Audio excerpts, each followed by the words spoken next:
Martini Lunch. It's a national virtual networking event powered by Rockstar Connect. I'm so happy to be with you here today. Today we purposely booked a little bit less panelists because we want to get a little more detail into some of the questions. And we're going to do two quick interviews today as well. So I'm excited about that. I hope everyone has had a good week so far. This is our 24th 3 Martini lunch.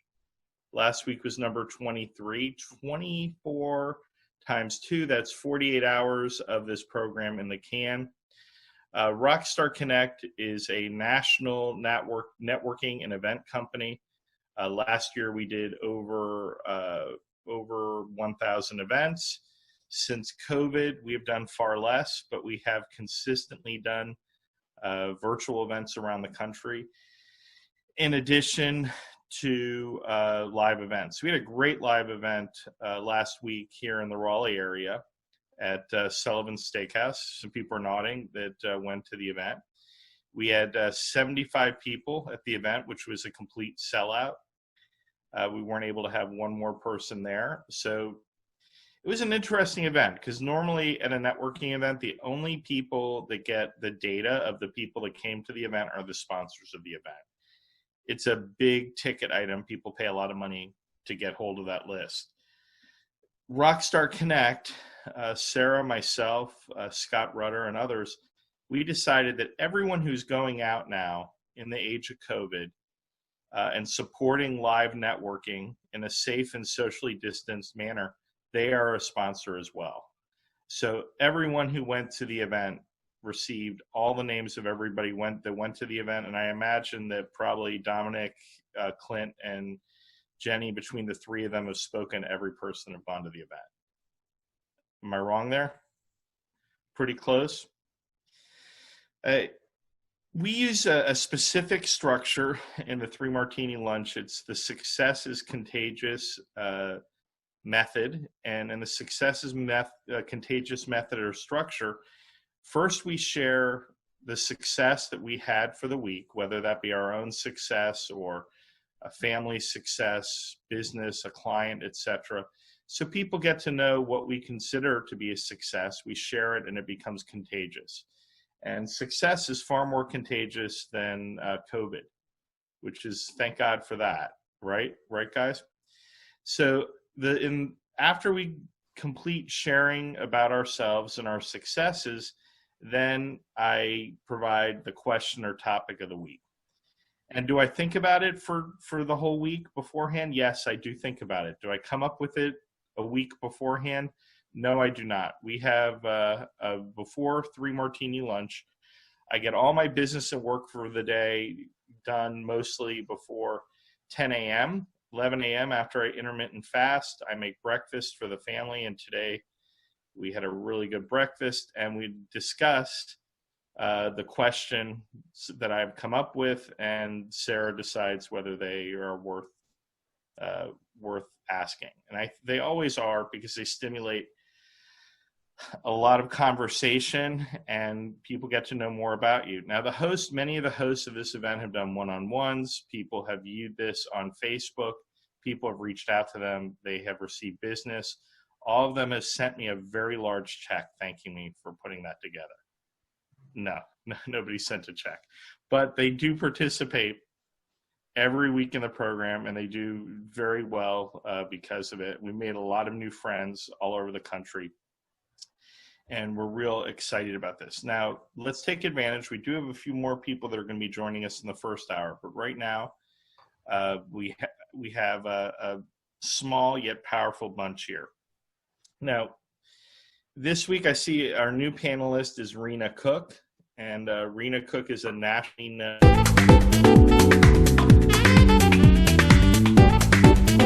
I'd love to work in is one-on-one with speakers who have a lot of information that needs to be shared, and they want to develop a speech that they can actually present and get paid for.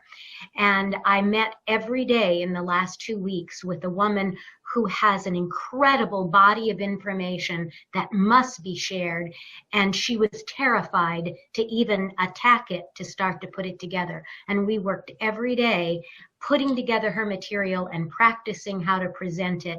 And she presented it in her first speech this week on Zoom, and it was so gratifying to see that process come to fruition. That's terrific. I want to thank whoever jumped in to help there. You need to be unmuted now. Sorry, guys. Did everyone else's internet go out or just our internet? It was everybody. Everybody. Just so you know, Stephen. Just so I know. I was hoping that it was just mine, and then you jumped in, Domenic, to save the day there. No, I think we all figured it out. Don't you worry. Yeah, this week, oddly enough, Zoom has been having some outages, and there's been some, in North Carolina, we've had some outages. This is the first time we've experienced it, but it's always wonderful during a live broadcast to have something exciting like that happen. So, Rena, it's the nature. I'm sorry, go ahead. No. What were you going to say? I was just going to say it's the nature of the Zoom beast to have outages and freezes and cats walking across keyboards. That's the delight of it. Yeah, that's why we try to keep it very simple from a technology standpoint. Some of our friends are doing some really elaborate Zooms with incredible images and everything else. When they have a disaster, it's a disaster of a much higher proportion. And what your message is much more important than any animation we can put across the screen.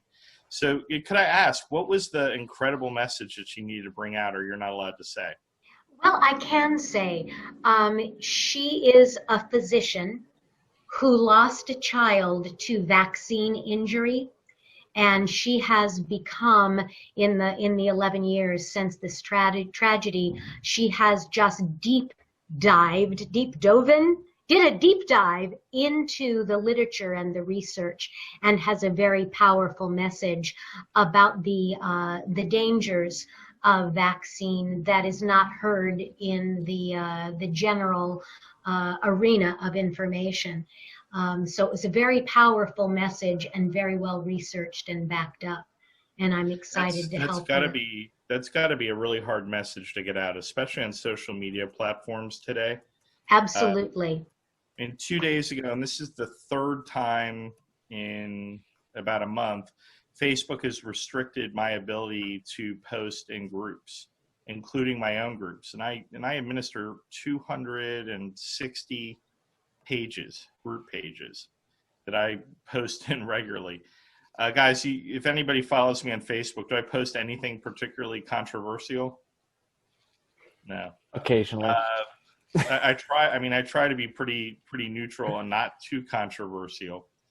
But they actually took a couple posts down that I made this week, and I got that great post that everyone got this week. What was it? That at the end of October, they're going to be able to stop our content on a regular basis. And I said, well, it's no big deal. They've been doing that, for a couple years now. It is what it is. So are you actually, in addition to helping her and training her to speak, are you teaching her how to get those speaker opportunities as well? Yes, that's part of what I do, is to line up the strategy for getting the gigs. Who is her audience and how can she reach them? It's, you would think right now with all this digital, there's so much opportunity to get out there and speak to different groups. There is if you have someone who's guiding you, but it's actually really hard. We have some big players that contact us, and they want to be on the program. And there's a cost associated with that. If you're going to make $100,000 coming on for one appearance, you're going to have to share a little bit of the wealth.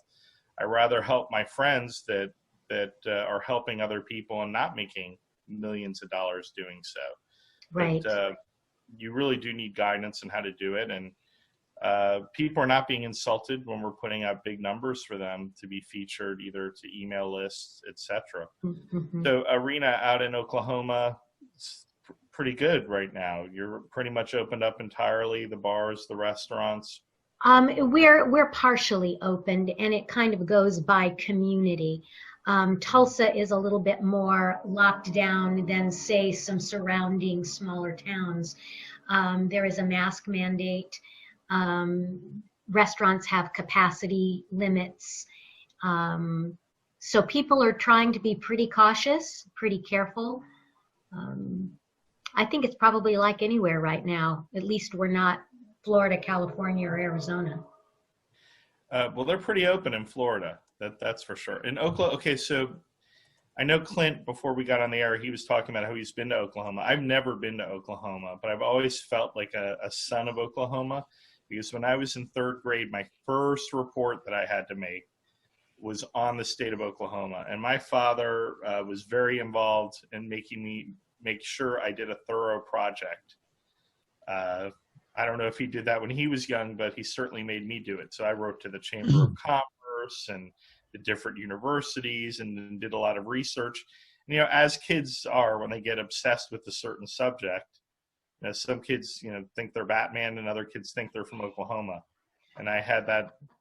I was a kid who thought he was from Oklahoma for a few years. And well, it's a great place to live. We could live anywhere, and we choose Tulsa, Oklahoma. It's a good place. That's a great place to be in. My wife and I, Sarah Clark Elliot, who's the producer of this show, also co-founder and creator of Rockstar Connect. When I say that, I mean she runs everything. Rockstar Connect on the back end would not happen without her. We choose to live. We're in Raleigh by choice. We could live anywhere in the United States, and we feel this is a great place to be. And despite the fact there's a lot of restrictions in North Carolina as compared to many other states, I'd rather be restricted here than just about anywhere else. But we really appreciate you coming on, and I'm excited to hear how you answer the question in the second half of the program. Okay, Clint Webb. Clint, we usually go to you last, but let's put you right up here up front. I know you've had a good week. I've followed some of the stuff you put up on LinkedIn. I appreciate that you're promoting our next live event here in Raleigh, North Carolina, which is September 24th. Now, September 24th, that's an important date because September 25th is my birthday. Uh-oh. And I'm either going to be 52 or 53. I'm not, what age, hon? Age is all relative, Stephen. I'm going to be 53 years of age. So we're going to have a big ass cake. I'm down for it. And I'll be one of the few people in the country that have 75 people live, plus the staff at the restaurant. That might bring us up to 85 singing me a happy birthday. Gifts are optional. Gifts are optional, so our presence isn't enough, Stephen. Sarah knows all my sizes and color preferences. Just so you know, you don't have to come to me directly and ask me what I want. But Clint, what has been your success for the week? And it could be yours, it could be a client. Hey, it could be for society. What is the success that you've seen? Well, if we're going last 7 days, I'm going to say the event at Sullivan's. It was a massive success, not only for Rockstar and for Sullivan's, but I just so happened to sit down at a random table with one friend of mine that was there, and ended up meeting somebody that has now become a friend, or will become a friend. But actually, we were able to start working business together.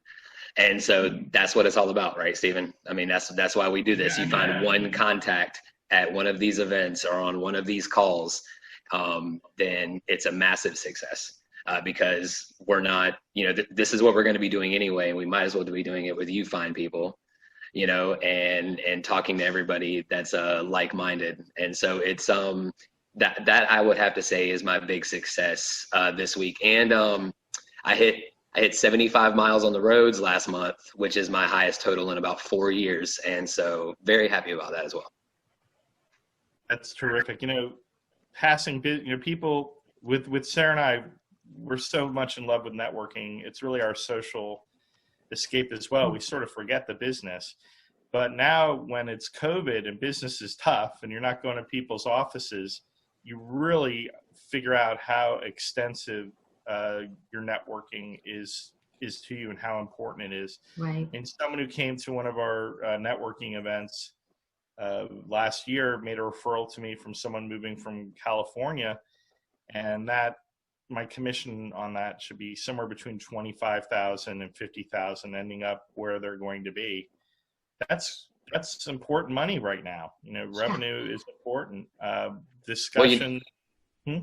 Stephen, these events that you do have allowed somebody like myself that's in a cold calling position, an outside sales role, to not really have to do that, because I get to build my network. And I mean, just meeting some of the people here that are currently on this panel, Jenny, Domenic, Jackie, yourself. I don't know you, Rena and Adam well enough yet, but we, from our get-togethers and our interactions together, be at the World of Beer, at your house, Stephen, for lunch, at Domenic's with Jenny, and Scott Rutter, who's not on the panel today. But you guys have allowed me to expand my network and not have to rely on going out and worrying people and having to, make them feel uncomfortable for either telling me I have to wear a mask, or expecting to wear a mask, or just being in their business at all.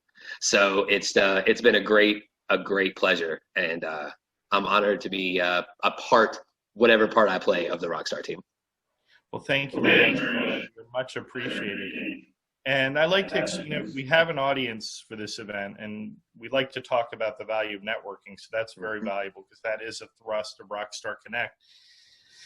But I happen to be a lazy salesperson. I'm a really lazy salesperson. I don't like to knock on a lot of doors. I don't like to take a lot of lunches. I don't like to take a lot of coffees. I like to go to my one event per month, make my meaningful connections, use the digital tool of social media, which is, fantastic. Didn't have it when I started off in sales, and be able to make those connections, because I love inbound business, inbound deals, inbound calls. Cold calls, I can do them. I'm good at them. They're fun sometimes, but nothing's better than someone calling you up that already needs what you do. Right now, a lot of people are getting work done on their house and stuff like that. They're having a really hard time getting people to do that type of work. But they're also having a hard time finding us white-collar people that are coaches and people that do web work and marketing and media. So I encourage people to participate in things like Rockstar Connect events, and also the online versions of it. Then people will find you. They'll reach out to you. I'm sure, and I'll get to Adam and Jenny in a moment, I'm sure because of your participation in these types of events, you're including your own things that you do as far as networking. You're probably very, very, very high in demand right now. So, Jackie, I'm so glad you made it on. I was worried that you were not going to be on the show, that possibly you were having some internet issues like we were having. We definitely did have a bunch. Well, I am happy. I'm sorry, Stephen, go ahead. I am a social media participant. I'm also a lurker. I try, but I do try, any post that I see, to react, at the very least react, if not comment. Can't comment on every post, because Facebook will actually shut you down for commenting on every post. And I have now found if you react too frequently now, they will also shut you down, by the way. Just as a warning, if you react too frequently and too quickly, and that's how they base it, quickly, you will be shut down. Now, I was in the book business for 15 years. I own 4 bookstores. I've been an obsessive reader since I was a very small child. So when I go through social media, I can look through thousands of posts very quickly and read them very quickly. So Facebook just loves to flag me. Someone actually posted today, and that a lot of people are talking about getting off Facebook and go to another platform. And they said, are you going to remove your profile October 30th? And I said, not on your life. It is just not happening. And if I did, I don't think I'd be announcing it either. You just know I wasn't there. I hope my presence would be missed. Jackie, so I've seen on Facebook you've had a lot of successes this week. I saw you last week at a live event. I know that you're walking much better after your surgery. And the Derek Wittenberg Foundation has had a lot of successes on your watch. Would you please share with us your successes in the last 7 days? Oh, wow. I have to thank you, Stephen, and the entire Rockstar Connect family, for putting on another great event at Sullivan's. As a result of that event, I've been a very busy lady this week. I've had some really amazing Zoom calls this week. One in particular, the lovely lady Clint, Michaela Ramos. Did I pronounce her name correctly, Clint?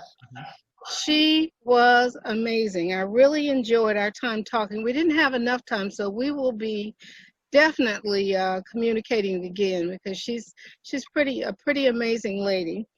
And I have had also a great conversation with Mr. Messer, who has given me some of the most amazing advice about content for our nonprofit, and just I spent quite a bit of time talking to him, and we're still sort of working on some things together, but he's been a huge help. And so none of this would have happened without Rockstar Connect.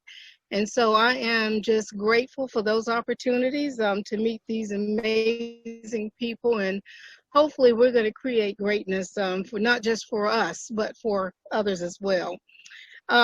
This week's been really amazing.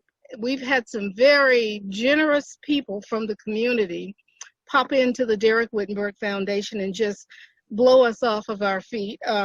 We had a really wonderful contribution given to us in the form of merchandise for branding for a golf tournament. And that is a huge expense lifted off of us. So that is just a blessing. And we're working on some other things. We want to make sure that we're able to lift other businesses up, and particularly small businesses and other nonprofits.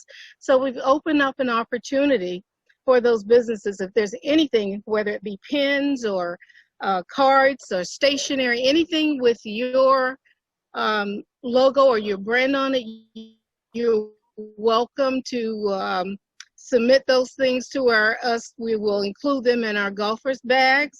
They love having things like that at the golf tournament, and it also is a great way for you to get your business out there and to market what you do. So if you have any of those little trinkets and you'd like to donate them to the Derek Wittenberg Foundation so that we can include them in our golfers' bags, that would be a great thing. You can reach out to me, and I'll post shortly how to contact me. And I am open to all suggestions, so please do reach out. And again, I'm just grateful to be able to add another school into our list. I mentioned UNC Wilmington, and we have one more school. I'm keeping it under wraps until everything is solidified. But I think we have been blessed with another generous contribution to add school number 8. And so it's been a good week. It's been a great week. No, it's fantastic. Wow, getting a little reverb there. Are you guys getting reverb from me, or am I clear? Okay, so what's fantastic is right now, a lot of students here in North Carolina, they paid to go to school. They went to school, and then they were sent home. Mm-hmm. And, there's a lot of expense with that return back home. So if you're having struggle paying for school, it's multiplied now. And thank God for those grants, because many of the people that are receiving the grant from the Wittenberg Foundation are students that they may have gotten 3 years into their schooling, and all the funding is dried up for them. There's nothing left for them. And after 3 years, we also have quite a few international students who do not qualify for any type of assistance from financial aid. So organizations like ours really afford across the board an opportunity for any student who is in need of where finances is a hindrance, and it should not be, for them to complete their undergraduate degree. And so we're here. As I mentioned before, Wake Tech is one of our schools, William Peace University.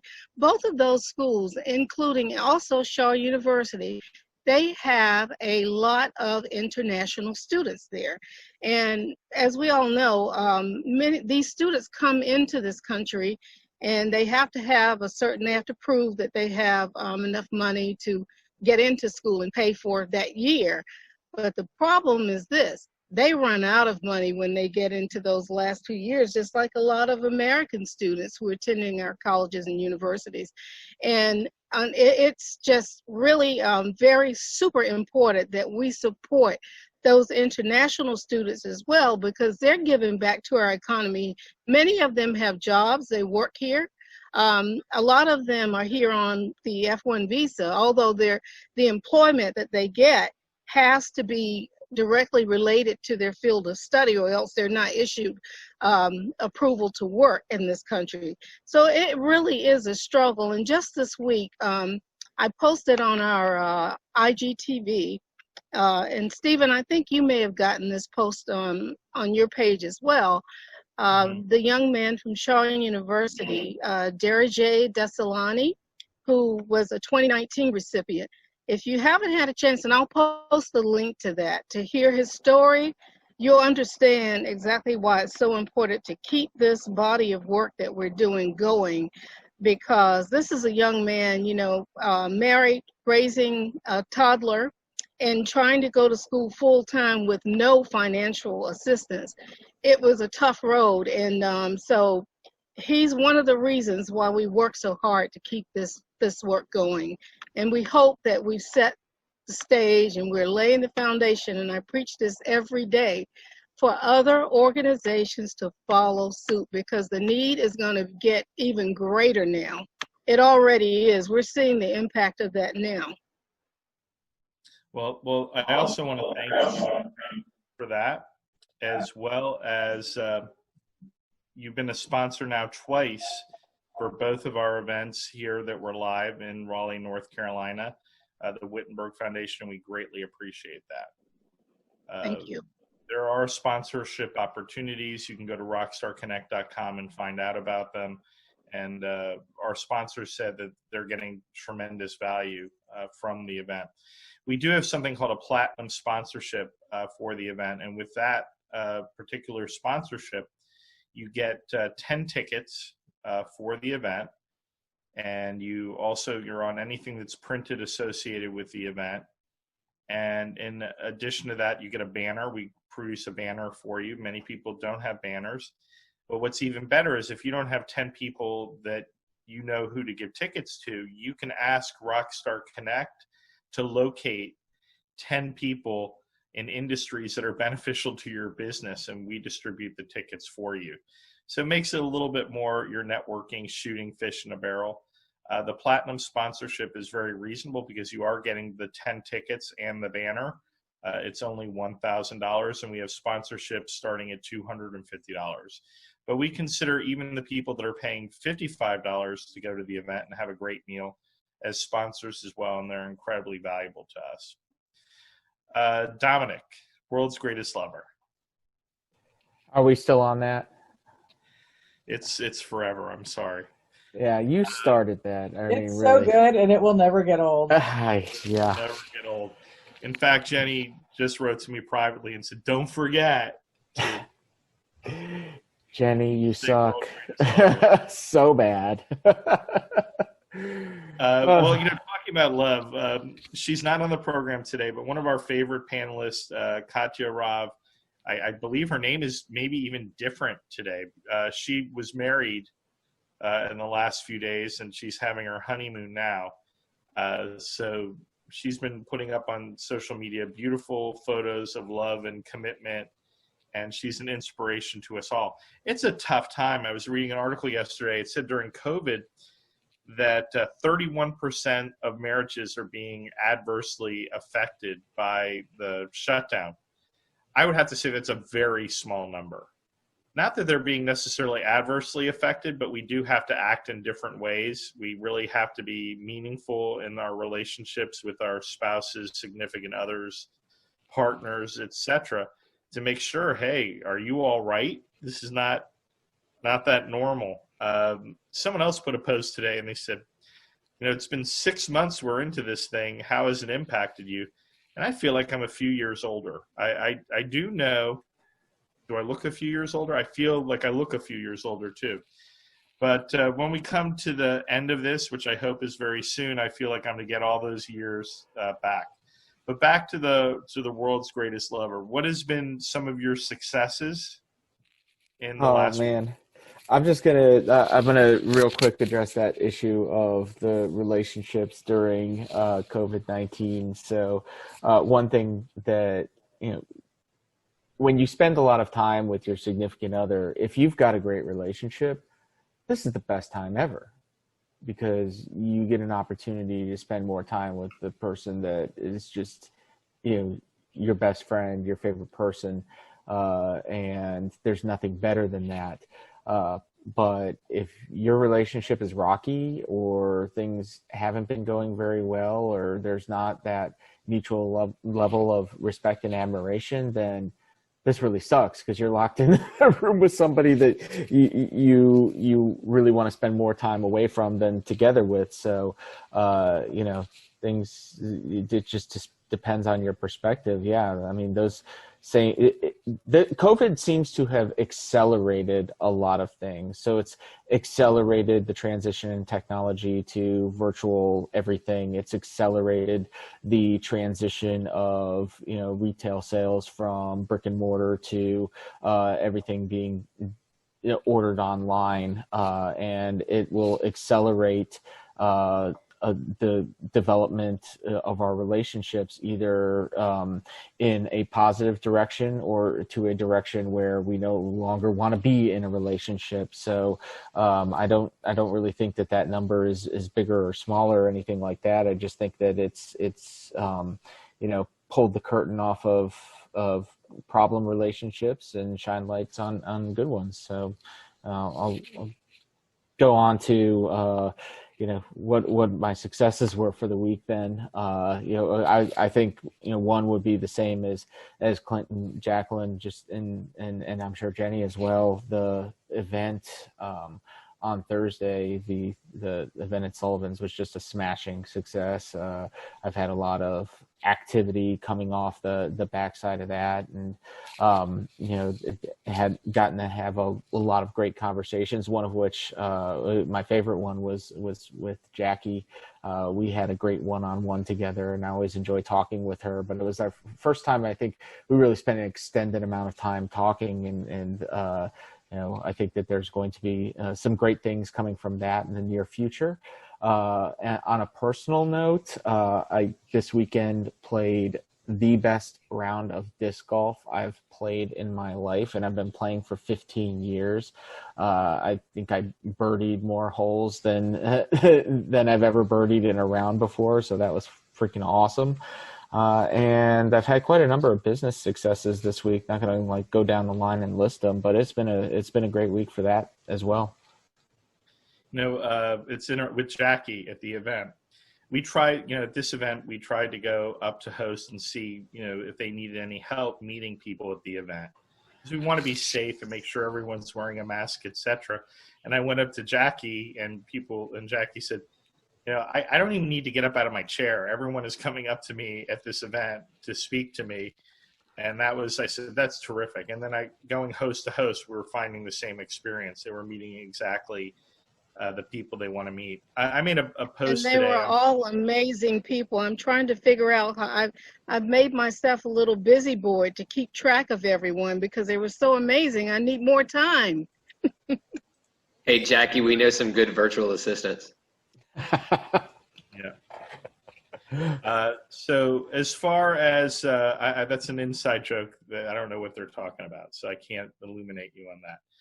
But I made a post on social media today, 2 posts. One was about tipping. I had spoke with someone in the restaurant industry who said that they're having a problem. People are now booking parties at venues, but they're refusing to pay the tip. Attitude being, well, I'm supporting the restaurant, you need to support the servers. Hey guys, not the way it works. Someone has to pay the tips. If they included it in the cost of the food, then the cost of the food would go up. That money it has to be absorbed anywhere. Please tip, and tip high. I tip fairly well. My wife Sarah, she adds like 10% more than me. She's probably the best tipper ever. So keep your eyes out for if you work in a restaurant, for Sarah Elliot, and make sure she sits at your table, because frequently the tip will exceed what the cost of the meal is. Hey, right, Steven, is there a link to that article? I'd like to see that. On the tipping? Yeah. Yeah, you like, you can go to my page. It's right there. I don't have Facebook. You have it on LinkedIn? I'll get it for you, Clint. Thanks, Jenny. I'll post it on LinkedIn for you. The other post I made was along the lines of, many people are enjoying being sheltered in place in their homes, in their beautiful homes, where they're getting a check from their employer while they're still getting a check from their employer. And they're saying, hey, I could do this for another 6 months. I could do this for another year. But for every person like that, there is another person out there that's living in a dilapidated trailer. They are not employed. They are not getting a check. The unemployment checks have dried up. And in addition to that, they're just trying to figure out where they're going to get their next meal. So when you are in triumph and excited and said, yeah, this is the new way of life, I can tolerate it, or I can love it, that's fine. But keep in mind, there are some societal repercussions that we're going to have to deal with, especially us networkers, and supporting people that are less fortunate than ourselves. And many of us are entrepreneurs, just starting out. We've invested everything into our business, and to be shut down for another year, that would be incredibly destructive. So I don't know if you're religious or not, but say a prayer for everyone here in America, that we all succeed together and this tremendous burden is alleviated. Hey, the next person that I'm going to speak with is Adam Bricker in Florida. And so just a little story. I've mentioned this before. Adam and I, first time we got on a phone call, I was like, hey, you're another person who's going to be pitching me something to sell. Just get right to the point. I don't have a lot of time. You don't have to ask me if I understand what you're saying. Just, lay it out there. And then, he's such a good networker. He established who he was, who he knows, and who we know together. We're both from Miami.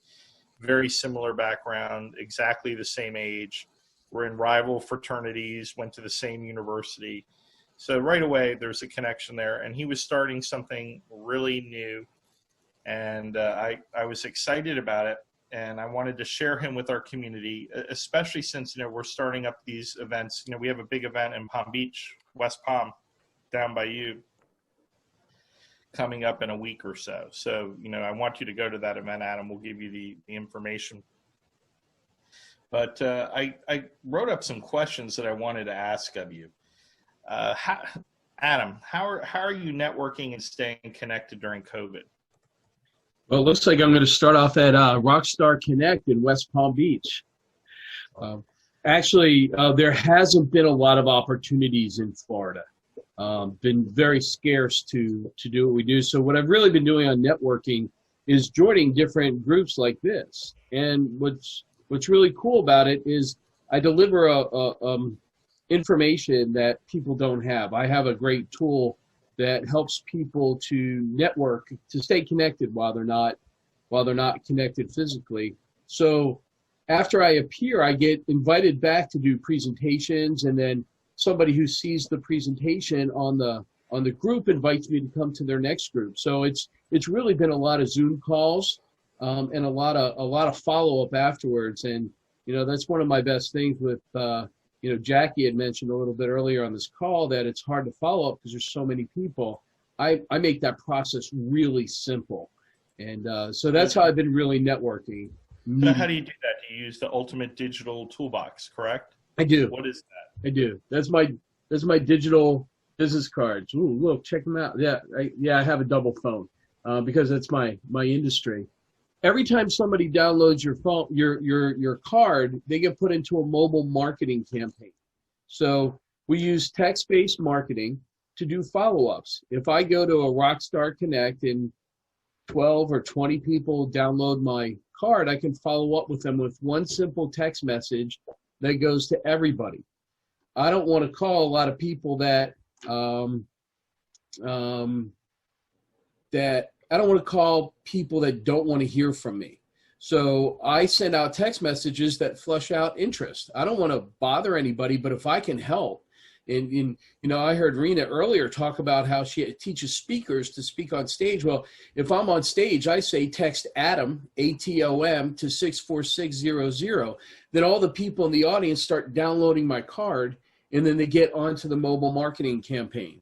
Of course, it's real simple to get off. You just text stop if you ever want to get off.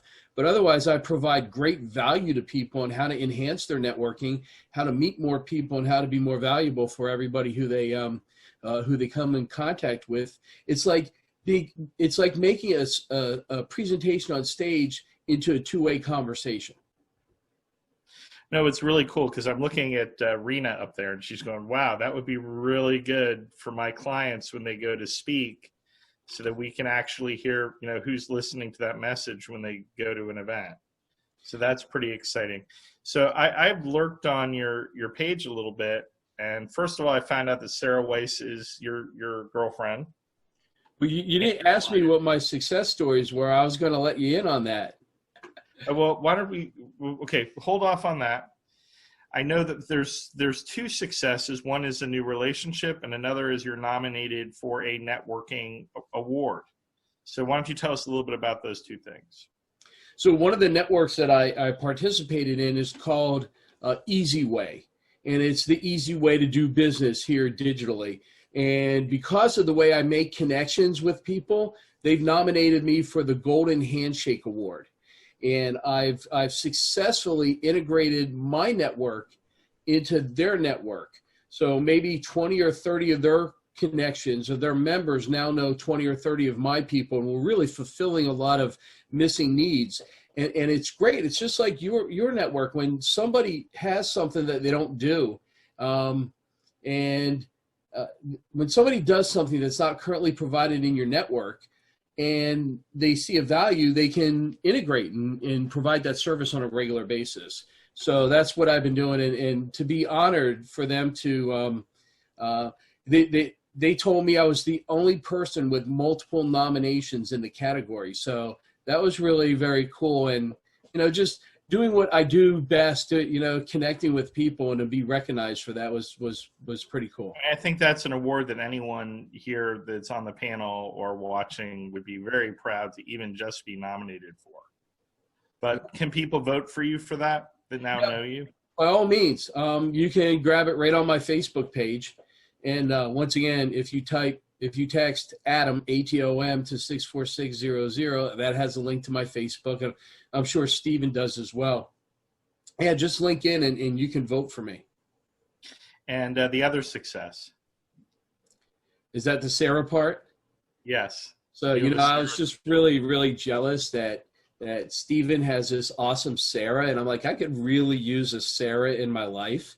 And now I have one. And I have a girlfriend named Sarah, and she's absolutely wonderful. Just became a #1 best-selling author in the category of business leadership. So I'm super proud of her and just really happy to be connected with her. Maybe we can have her on the panel sometime soon. Oh, sure. I think that'd be wonderful. She's an amazing person, has a great story to deliver, and provides great value for everything that she does. She's really the head of this movement in cryptocurrency. I don't know if you guys have heard, but like 2 weeks ago, the U.S. recognized cryptocurrency as real money, and all of a sudden it's off the hook. Business has been unreal since then. So I invented my own cryptocurrency that's based on Oreo cookies. So if anyone would like to know more about it, Look up, just hashtag #BitOreo, BitOreoCookies.com. There's already like 25 YouTube guys right now talking about how you can make $1 million tomorrow on the YouTube crypto market. Well, it's with Oreos. Mine With is based Oreos. on Oreos. Oh my God, yes. That's so awesome, Stephen. Thank you for that. Let's face it, you can't eat gold, but you can definitely eat Oreo cookies. If worse comes to worse, if the Oreo cookie market crashes, you still have Oreo cookies. And they have a tremendous shelf life. I encourage everyone. Not as long as the shelf life as Twinkies, but Twinkies are very scarce nowadays. Hard to get a hold of Twinkies.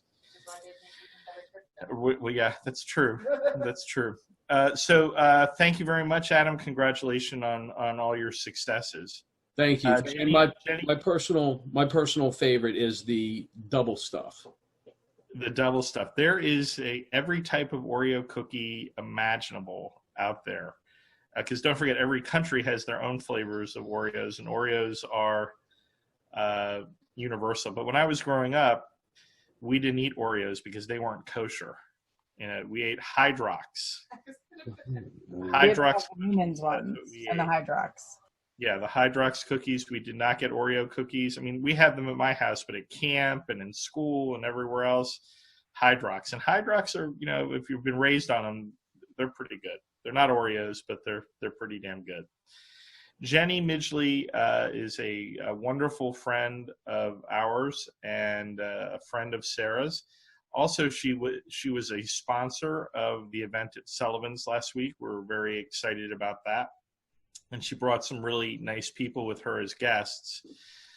We've really not done a big deep dive into what Jenny does. And because we have a small group today, I felt, not only should we, I feel that she's sort of entitled to it. Anyone who in these difficult times, it'll sponsor come money out of pocket to an event, but not only just the money, it's like you're out there posting about the event, participating in the marketing, talking about it with friends. It's a big deal. I mean, Clint, Domenic, Jackie, all terrific participants in this event. And it's sort of cool because you become a celebrity at the event. Like, Rockstar Connect hosts, Rockstar Connect sponsors, people appreciate you. They really, really, really appreciate you. So, Jenny, I wanted to talk a little bit about, your company. And, well, first of all, let's talk about stories. Pete, I know you take photos, but where does the stories part of it come into it? And everyone here on the show is sharing stories, right? But Yeah. Go ahead. Well, I mean, stories are the lifeblood of connection, right? So, I mean, what do you have if you're not sharing something that's relatable and connects on an emotional level and helps people get to know you better? And that's our history. It's our shared history. It's our individual histories. It's, stories in the word. So for me, my entire adult life has been helping other people tell their stories, and being able to put it in a way that is both creative and kind of imaginative, and I get to have fun and literally create something new with a photo, or helping people to create their own content is where that lights my fire. So, well, interestingly, we have a lot of similarities too, just like Adam and I have a lot of similarities, and other people and myself on the show. We both started off as social workers. I was social worker, little s, little w. I didn't have a degree. I was just thrust into being a social worker. They said, "You're good. You can do it." Yeah. But you actually have the master's degree, licensed clinical social worker, all of that education.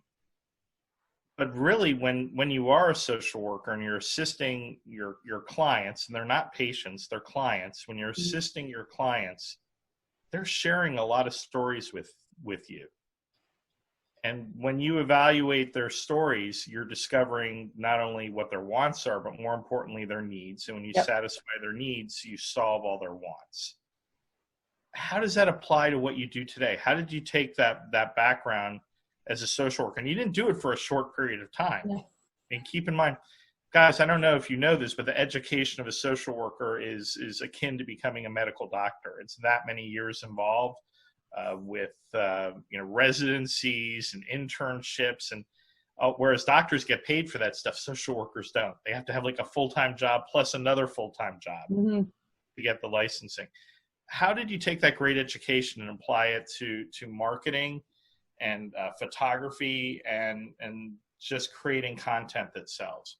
Yeah. So, and that's a really good question. And that's one of the things that I say. I have a very unique skill set when it comes to bringing marketing to my clients, because one of the things that I have found with business owners specifically is that we're so busy doing all the things that and sometimes it's subconsciously purposeful, don't want to pay attention to what we could be doing to improve our reach, right? Like, and that's not to say you don't want your business to grow, but sometimes success is scary.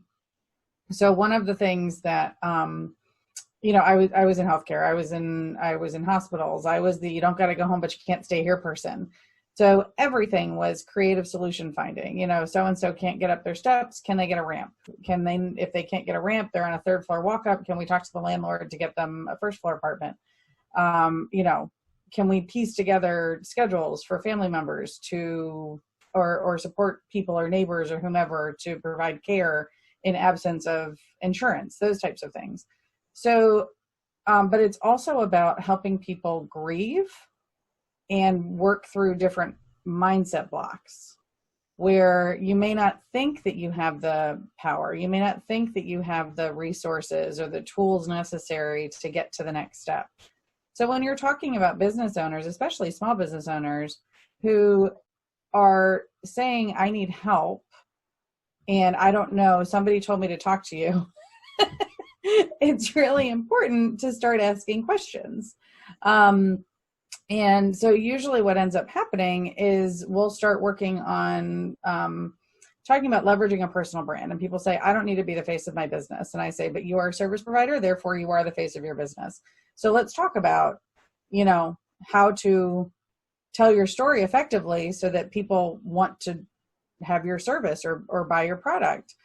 And they say, but I don't need to because it's the business, it's not me. And I say, well, that's all well and good.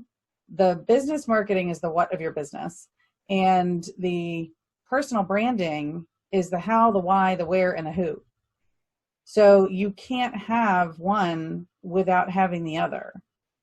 And so bridging that gap and helping people walk through some of the mindset blocks. I had a client that legitimately could not see himself doing any type of personal branding because he had a situation where the second project he ever had in his service business was one of those clients, and we've all had them, who will never be satisfied. No matter what you do, they will never be satisfied. So in his mind, no job was ever complete. In his mind, nothing was ever good enough. And that was literally holding him back in marketing his business and growing. And we actually still have 2 hours contractually. I'm contractually obligated to give him 2 more hours. He has not had time to give them to me. Because after the first few hours of working together and busting through that mindset block and him actually doing the work to put himself out there more and to be more real and make those emotional connections with his clients, he's too busy. So, 6 of one, half dozen the other. He's half done, but he's busy. So, The word that comes to me is advocate and advocacy. Mm-hmm.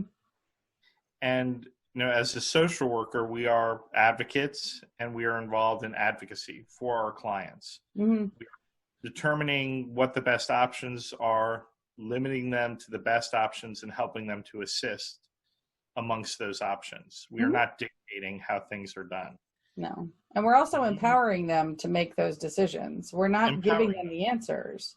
Mm-hmm. We empower them to make the decisions. And so for me, that's a huge part of the roles that I play. Right. You are an advocate for the people that are coming to you for personal branding. Mm-hmm. And, there are some businesses that, that the business has to be, something scalable, not involved with one person. But you look at Apple, right? A lot of personal branding with Apple, although hundreds of thousands of people work for them. Steve Jobs, Microsoft, Bill Gates.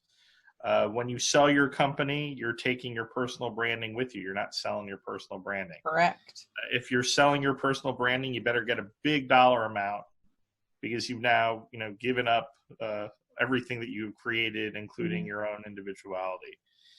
How can people reach out to you, Jenny, to learn more about how you can advocate for them through personal branding? Oh, well, I have a link tree that I'll pop in the chat here, along with my other stuff. I have a Facebook group. It's called, creatively, it's called Social Media and Content Marketing Strategy. Because here's your tip for the day. If you're going to start a Facebook group, don't name it something fun and pithy and clever. Name it what it is you're going to talk about.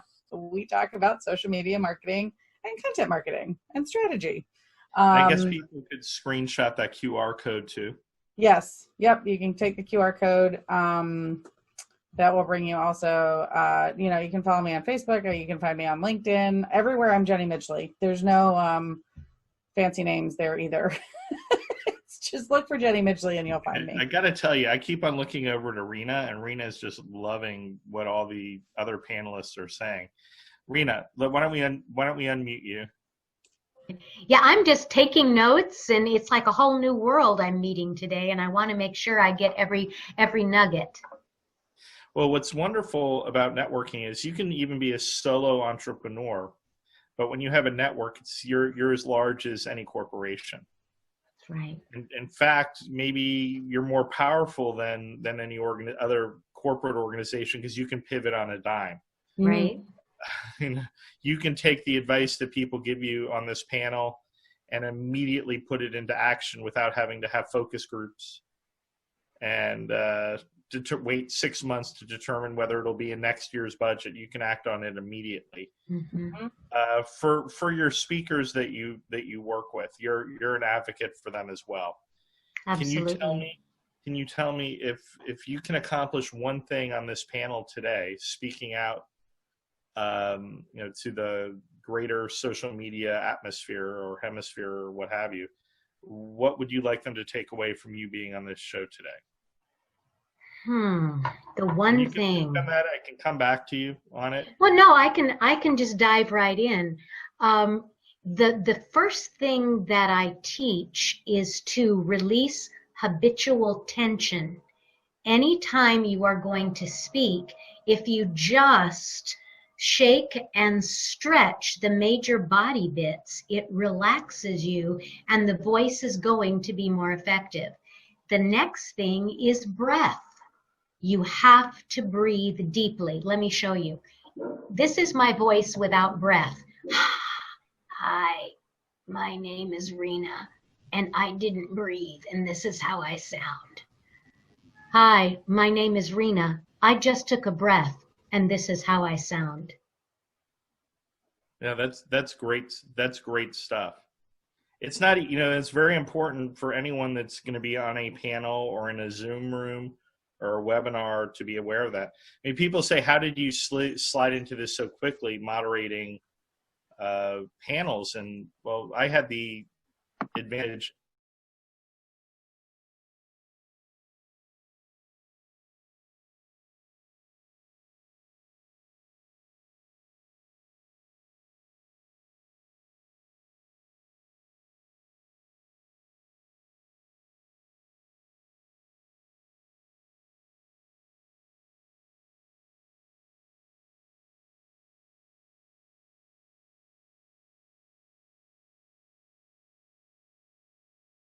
The two things that I just said are the first steps toward feeling more confident and comfortable.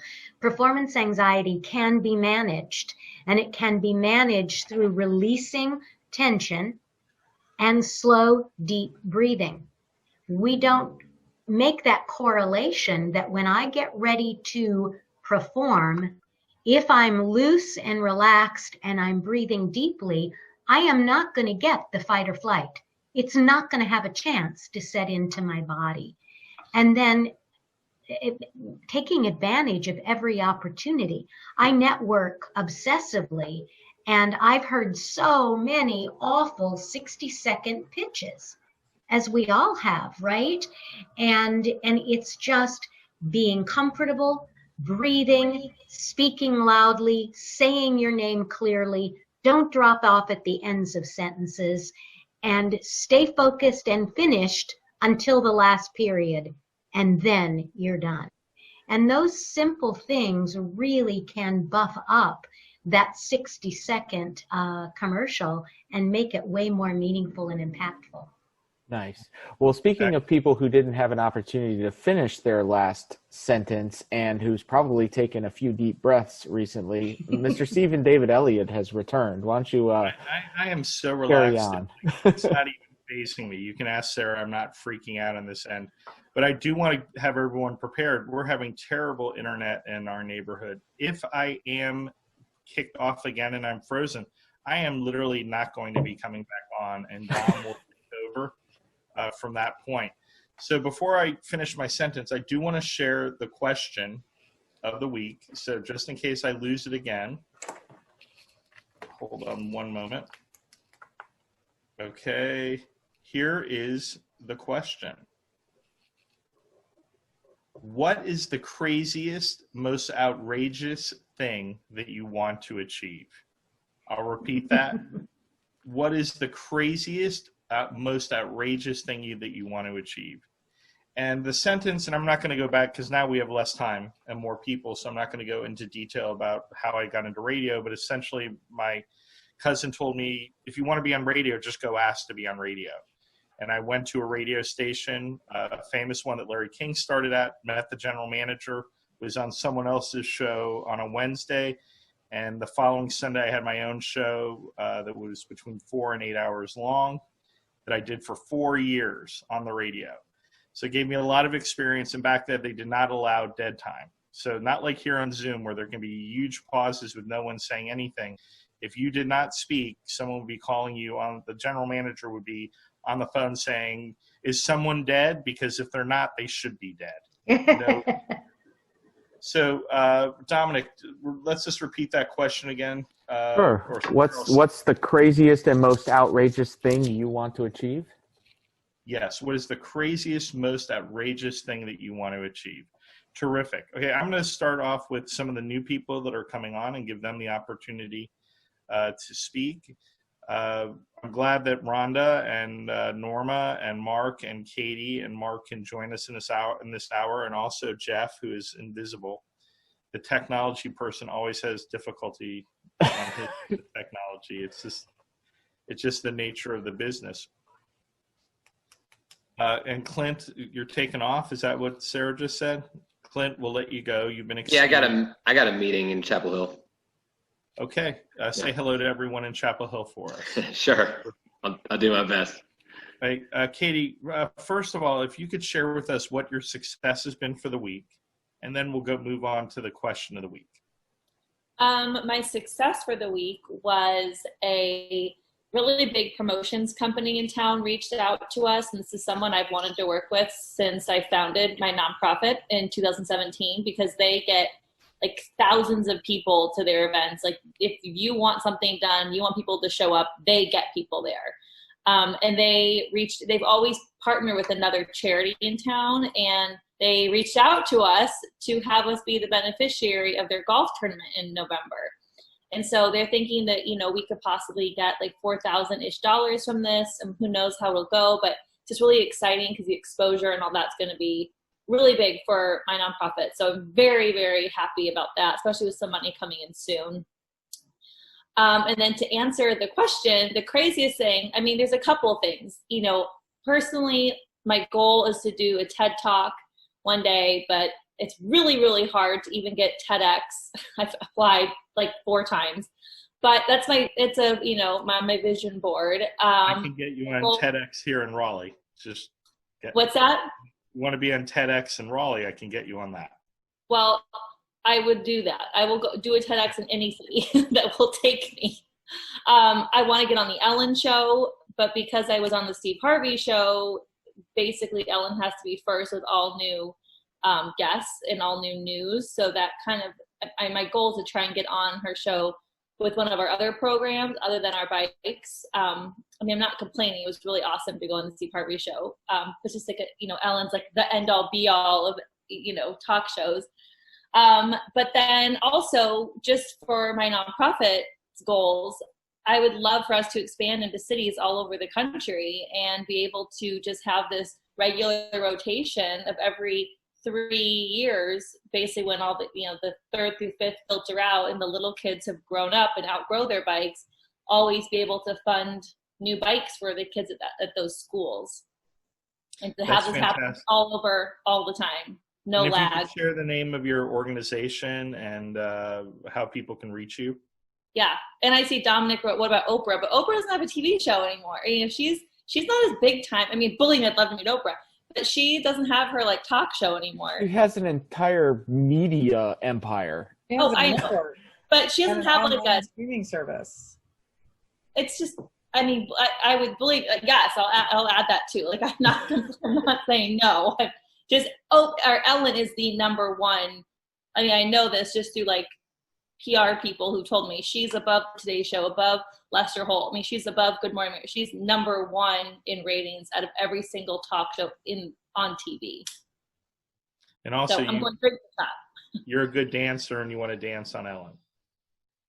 I'm not a good dancer, but I have no humility, so I would dance. But the Ellen Show reached out to us 4 different times. Like there was a chance I could have gone on it, but because I was on Steve Harvey, once it went through all the levels, the top people were like, no, her story's been told. We're not doing this. And then the producers kept bringing it back. They're like, stop bringing us the story. It's already been done. So, but my goal is one day. Excellent. That sounds really a doable goal. So, and not too crazy and not too outrageous. Jeff Messer, welcome to 3 Martini Lunch. What has been your success for the last week? Well, we shot a bunch of video at a great event last week. So going through all of that now and putting it together, and then had a great conversation with Jacqueline. So I have to say the businesses, helping businesses get connected to more businesses is definitely working out for us. Excellent. And and the event that he's talking about, he was at, so Rena doesn't know, and Rhonda doesn't know, and Mark doesn't know, and Norma. He went to our live event last week, and once again, filmed. Rhonda, you'll be happy to know he filmed a lot of testimonials that we can put on my LinkedIn and we can utilize in other places because our testimonials were pretty old, and he got a lot of people gave testimonials, I hope, right? Probably 6. Okay, 6 different groups. I mean, but some of them were 2. So I think it was Clint and Dom gave a 1-hour live testimonial session. Oh, awesome. So, Jeff, what is the craziest, most outrageous thing that you still want to achieve? Well, it's a new one for me. As most people know, I've been in the corporate world for 20 plus years, but now I want to achieve starting a business from scratch and making it sustainable for our current generation, my wife and I, and then be able to pass that on to the next generation. So creating a durable business that is all our own. Of course, the people who help us run it, but that's, to me right now, that's a crazy goal to achieve. And I think it's a very doable goal. And I guess you've been bitten by the bug of entrepreneurship. Yes. In the case of starting my own thing, for sure. I've had the startup bug for almost 20 years. So this is not my first startup, but it is the first startup I've ever had to bootstrap and start on my own with no seed funding, no VC capital, no nothing. The fear is exhilarating. Yeah. Norma from California, Norma Hollis, always happy to have her on the program. As you can see, Rena, people are joining us now from all over the country, but we're very heavy in Florida and California, so there'll always be people from the West Coast. Norma, welcome back. We haven't seen you for 7 days. A whole week. It's been difficult. It's been difficult. We're glad to have you back. What success have you had in the last 7 days, or your clients? Well, the last 7 days was one of my best weeks in my lifetime, actually. The work that I've been doing all my life has come to a fruition. I was selected as one of 8 speakers, special speakers for WBEX. WBEX is World Business and Executive Coaches Summit. And I've been one of their coach hosts for the last 3 years. They represent about 200,000 coaches worldwide. And this is the first year they're accepting 8 speakers from their coach community. And I applied and I was accepted. And I'll be doing my presentation about my program on March the 17th. And that's just a huge, huge. I facilitated a conversation about 2 weeks ago with them on unconscious bias. And they had 1,325 people on the call. So they have a huge, huge, huge reach. And so I'm really excited to have been chosen to be one of their. That's very exciting. It almost sounds like the crazy, outrageous thing, and you've already achieved it. But what other most crazy, outrageous thing would you like to achieve? Well, it's related to that. I have my life's work, which is all about authenticity and helping people to find their true self and increase their self-awareness. And I teach it, and I certify speakers, coaches, and facilitators to deliver it. So my outrageous goal is that I will certify enough speakers, coaches, and facilitators that we impact over 1 billion people on the planet to live the life that they were born to live, to be more authentic, to step into their self-awareness, know who they are, and live a far more joyful and abundant life. That's terrific. 1 billion people. I love hearing numbers like that. That's very exciting. That's right. Thank you, Norma. Thank you for asking, Stephen. Mark, you're welcome. Mark from Miami, Florida, from South Florida. Welcome. What has been your success for the week? And then we'll ask you the question. My success for the week has been helping someone that has joined us from Boise, Idaho, help his first couple of clients become on the path to eliminating their debt in 9 years or less. That's fantastic. And what is your craziest, well, I want to say that exactly. Domenic, what's the exact question? What is the craziest and most outrageous thing you want to achieve? Yes, there you go. Well, I don't know if it's crazy, but my dream goal is to, the reason I live in South Florida and I grew up here is my family was in the hotel business. My goal is to buy a small island with a 20 to 30 unit hotel and hire someone professionally to manage it. And I'm going to run the water sports area, the scuba diving, the fishing, and the boating. It's like a flip-flop dream, basically. There you go. That's a great achievement. Rhonda, Sher from California, welcome. Thanks. First, I have to give a huge shout out to Adam. I spoke to Adam a couple times then. His product and his whole platform is amazing. So if you guys haven't spoken to Adam, check out what he's doing because it's pretty phenomenal. So my success is I actually did 2 webinars last week on how to leverage LinkedIn for the California and the Nevada credit unions. And that was pretty awesome. I love the way they did it, and probably I'll get a lot of business from it, but they actually paid me, which was incredible because normally I do these things and they don't pay for the webinars, and so that was really fun. And in terms of the crazy things, so one, Katie, like you, I want to do a TED Talk. That's definitely on my list.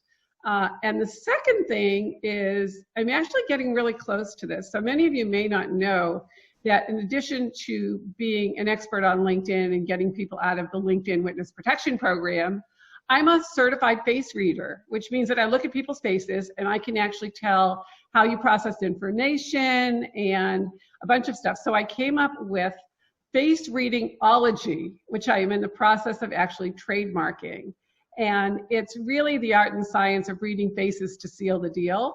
And so the most outrageous thing, Stephen, is with another person who's been doing face reading for like 10, 12 years, we're going to launch an online course so that everybody will know how to read faces. And I think it's kind of outrageous, but it's also everybody that I talk to gets blown away and says, well, how do I learn this? So I'm going to put it into an online course and share it with the world. So that's fantastic. Now, how are you leveraging that skill? Because I know that, you know, we spoke on the phone several times before we ever saw each other's faces. So for me, the way that I use it is before I have a meeting with somebody when I'm on Zoom, I can look at their face and I can actually tell, oh, this person processes information lightning fast. Or I can tell that they're really great in terms of, you know, the idea stage, but they're not going to be great on the follow-up. So I use it to basically help me develop rapport with them, if that makes sense. That makes sense, because then you can determine right away what their skill set is and how you can add value to that relationship. Yeah, and the courses that we're putting together are actually going to be niched. So there'll be a face reading course for relationships. Now, here's the funny part. I have 2 daughters, and one of them is 28 and single. And so she had a couple girlfriends come over before COVID, and I was reading, you know, she's like, Mom, you can read their faces and tell them what you think, right? Now, my daughter and her roommate send me pictures of the guys that they're seeing on these sites and say, can you read their faces? It's hysterical. Oh, so that's the personal part of it. Like, there's actually enough, because she tells me I'm right. It's really funny, right? And so my 28-year-old is like sending me pictures of guys on Hinge to say, okay, is this someone I should meet? I'm like, yeah, with a mask on, okay? Be safe. Yeah, I wonder if she would be, if you weren't a face reader, whether she would ever share any of that information with you. If that's just giving you sort of an advantage. Because normally, you know, daughters don't want their mothers okaying. Yeah, no, yeah. But what's really funny is her roommate actually says, can I send this to your mom? Like, the roommate actually wants me to read the face of the guy that she's going to date, which is pretty. It sounds like it could potentially be a great app if, you know, with yeah, facial. The challenge is, here's the challenge with an app, though. You really need the human part of it, because it's not a judgment thing. It's really seeing people as they see themselves, right? Have you ever seen somebody where, you know, their eyebrows just kind of blend into their face? You know, you really can't see their eyebrows because they're so light. That person could blend in anywhere. You know, you ever meet those people that can walk into a room and they blend in anywhere they go? Well, if you actually knew that about somebody, you know, you'd say, oh yeah, I want to take this. It was a relationship. You'd say, yeah, I'd take him to a party of a bunch of strangers because he's going to fit in, you know, from the standpoint of my daughter. So it's just kind of fun. And finally, a thank you to Domenic, who invited me to speak on a panel with his group. So this group is so phenomenal. You just attract the most amazing people and the opportunities. I'm just so grateful to be a part of this Rockstar community. Well, thank you. And Rhonda's been a host now for 3 years. We can't wait to get events. You guys may not know this, but actually live events are popping up all over. With Rockstar Connect hosts, and I think we're going to have a very different live networking scene coming up this November, all around the country. Thank you, Rhonda. Mark, welcome back. I haven't seen you in a while. I saw you last week at the event, of course. Mark is a host of a live networking event here in the Raleigh area. And he has a very interesting business that helps other business people be successful. What has been your successes in the last 7 days, Mark? Well, kind of building on that, I do have me off mute. We have launched another business. We are now publishing a local community magazine in Northridge here, in addition to the business you're talking about, which is the Office Nerds, where we do bookkeeping and virtual office management and really get the back office rolling. So now we have a couple things going on. Physical magazine, or is it a digital magazine? Going to be a physical magazine. You'll actually be able to touch it and feel it. It's going to go to about 1,400 folks out here in the Northridge area. Very, very excited, but we're in the ramp-up stage, so that's why you haven't seen me as much. Well, we used to live in that's where we used to live, Sarah and I, but I guess we won't get the magazine unless we go to one of the businesses nearby. We'll just invite you over for dinner. We'll have it here at our house. Come up. That sounds great to me. I'll take that invitation anytime or offer it. What is the craziest, most outrageous thing that you still want to achieve? I still want to work from Greece or some tropical island for a month or so or more. That's still our target goal. And when is that going to happen, do you think? I got to stop opening businesses, I think, is what I have to do. But that'll probably be next year when it gets warm again. Get this magazine up.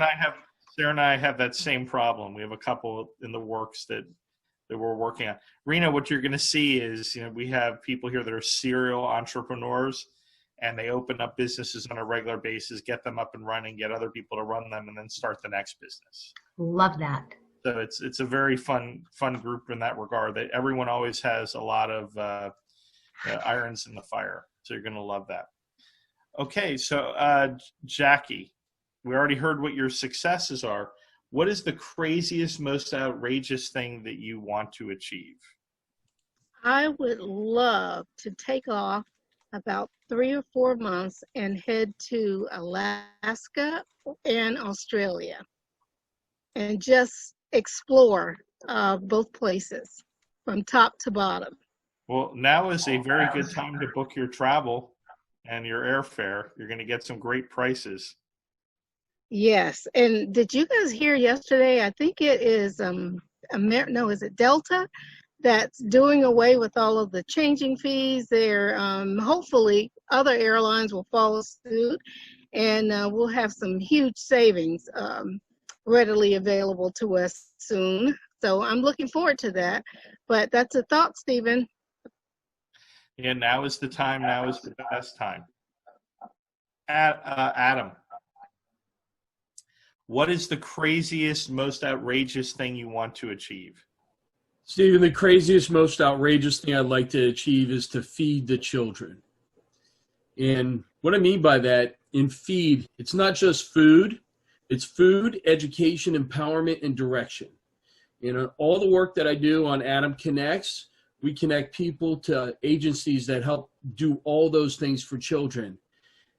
And when I talk about children, I mean all of God's children. So everybody on here, all ages. It's not limited to any particular age. So that'd be my ridiculous, crazy, outrageous thing, is to feed all the children. What I'm seeing is everyone here, they have crazy, outrageous things they want to do, but they're all working towards it. Whether if they're actually putting it into action or they're doing the networking responsible to help you achieve it. So keep in mind, one of the most valuable things of your network is to bounce those ideas and goals that you find that you think might be unachievable. The reality is, yes, as an individual person working alone, they may be, but with the hand and help of just a few other people in your network, or many, you can probably easily achieve any goal that you set your mind out to. Rena out in Oklahoma, our new panelist today. Everyone else here, they're pretty seasoned, and you're the newbie. And this is a tough question. What is the craziest, most outrageous thing that you still would like to achieve? Well, I have to contextualize this by saying starting a business and becoming an entrepreneur was the craziest, most outrageous thing I had ever done in my life. I was an academic. I was a teacher all of my adult life. I retired from my university job to form a business with absolutely no knowledge of business at all. I have content, no knowledge of business. And so for 5 years, I have been struggling to learn how to build a business. The thing that I most want to do now is to have a certification process so that I can train other voice trainers to work with people in the corporate world. I come from a theater world, and all of my voice work is how we train actors. And there's a special way that we take that work and adapt it to the corporate world. And I most want to work with women coming out of poverty, out of prison, out of abuse, who most need to find their voices. And the more people, the more voice trainers I can train in the process of how do you give voice to the voiceless is my outrageous goal. Well, it sounds like you're well on the way to achieving it. And you talk about crazy, outrageous things, starting your own business. We sort of forget it because this is the life we live. You know, we do this. We are all in our own business here. We have our own not-for-profits, etc. But if you want to blow someone's mind, tell them that you work for yourself, that you're your own boss, and that you create your own income and write their own check. Because if they have never done that or achieved it, or they've tried to and they've failed, what does it do? It absolutely positively blows their mind. Mm-hmm. They don't understand how you can work outside of, you know, the regular structure. You know, COVID is been a real challenge for a lot of people. Some people have lost their jobs. Other people are now working remotely. It is a big shock for people that own their own business and they're entrepreneurs, because it's adding an extra level of uncertainty that we didn't have before. We have a lot of uncertainty, you know, best laid plans of mice and men, etc. But this put a whole other level of uncertainty. And I think that most of the people that I know are really rising to the occasion and trying new things that are otherwise they would have considered crazy and outrageous. Mm-hmm. Jenny Midgley, what is the craziest, most outrageous thing left that you still would like to achieve? I think I'm afraid of this coming answer. No, we're good. We're good. Well, I mean, it's nothing like going to be like crazy outrageous, like, you know, jumping from a plane and or like, you know, walking over that really scary bridge in Chicago or anything like that, because I don't like heights. But you know, I think that for me, I have big, audacious, hairy, scary dreams, and they include, you know, I want to write a book, and I want to be a featured speaker, TED Talk, or bigger, like have my own, like maybe I can have my own version of TED, right? Or like the Tony Robbins thing or something. Bring all y'all with me, you know, like I want to. You know, I just want to do big things that have an impact as far as like doing, like have that ripple effect, that domino effect, right? No, what's interesting about this, and I'm sorry I just stepped on your sentence there. Right ahead. Back to it, is we had another question in a past panel. We said, if it's not all about the money, what is it about? And I mean, nobody so far has discussed money at all. I mean, it's about building something. I mean, you know, Mark wants to have that hotel, but you can say, I want to have that hotel so I can have a lot of money. I want to have that hotel so I can work at the hotel basically and do the fun things that I want to do. So it really speaks to what Norma talks about, and we'll come back to her to give her the final word on this subject after Domenic, being, you know, your authentic self. It seems to me that everyone here is, you know, paying tribute to their authentic self when they're sharing their answer to this question. Jenny, I'm sorry, go back where I stepped on what you were going to say, or did I make you forget? I mean, that was pretty much it. I mean, I can keep talking if you like. Y'all know I can keep talking, but, you know. I know you can do that. We'll leave that. Maybe we'll have time for one more question that we had picked, because we do have less people on the panel today. Domenic, I left you for near last so that you could share. What is the craziest, most outrageous thing you would still like to achieve? Oh man, I almost feel like I'm already doing it, right? Because about 3.5 years ago, I stepped out of a 20-year career that I was very successful at, and I had a lot of, you know, raving fans in that career, being a chef, and decided I was going to do something else for my family, and, you know, go into business for myself, doing something I've never done before. So it was like, you know, okay, I'm going to just step out here on this tightrope, no net, and just do this. And, you know, now I look at it and go, well, nothing seems too outrageous after doing all of that. So it's just hard for me to think of something that I would consider outrageous. I think, you know, almost everything is within reach. I guess if I had to pick something, you know, completely outrageous, I hope someday to be able to dial up my regional accent of origin as aggressively and intensely as Mark Roberts does when he goes core Boston. But other than that, I don't really think I can go core North Carolina as hard as he does. So I'm not sure what I'm going to do about that. But yeah, I just help you with that. Maybe, possibly. Right. People say I would love to be a public speaker. I've been a public speaker in the past. People say I'd love to be a chef. I've been a chef in the past. Want to start a business. I've started businesses. The only other thing that I haven't done in my life is run for public office, and I'm not sure if that's something I really want to do. But we'll figure it out once I get the kids out of the house. And that's maybe the most audacious goal right now is make sure the children are functioning adults so they leave my house and never come back, except to visit and bring grandchildren. That would be the most outrageous goal, because you have to be quite the masochist to run for political office today. At this point, yes. Yeah, this is not the time. This is certainly not the time to undergo that scrutiny. It's funny because I love to post food, especially during COVID, because that's sort of like entertaining, and food people are good people. They love, I love people that are into food, and they always say, you should open a restaurant. First of all, I did open a restaurant. I have never lost money that quickly in my life. I did not follow the instructions of many people that said never open a restaurant with your own money, always spend someone else's money. But I'll tell you, I learned an awful lot. But I will never, it's a hard lifestyle. It's a young man's job. The number one lesson is never open a restaurant. 100%. That's what you learn. Yes.